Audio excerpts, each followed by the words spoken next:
Jalan coach. Jalan.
Hai teman-teman, ini kami baru selesai salat maghrib di Masjid Kecil Lemi. Haji Kecil Lemi.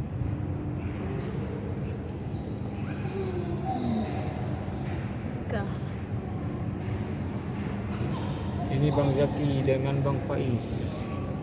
Salat maghrib di Masjid Kecil Lemi.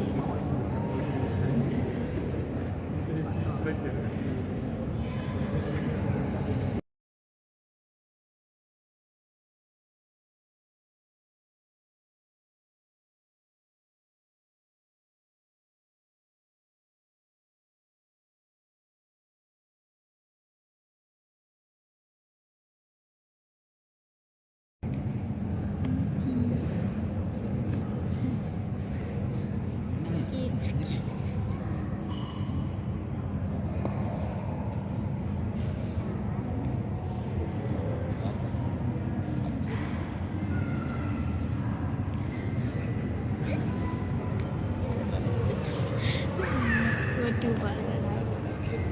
Asalnya ulas nak pijat pun. Pijat. Cantik dia semak ulas nak.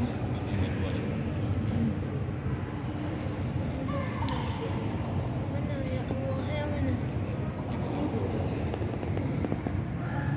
Nah, duduk. Sini.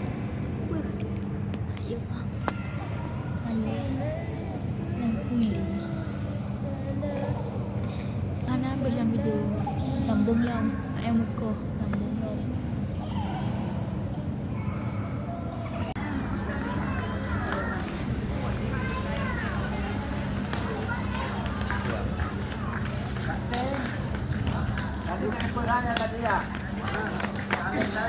Okey, dia. Dang dia. Dia mandu. Dia je.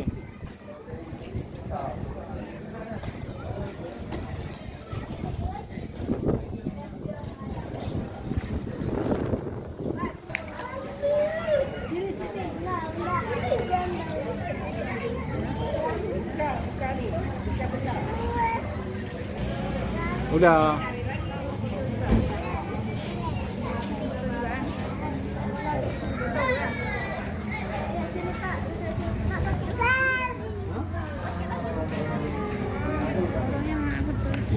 Okey, tapi ya.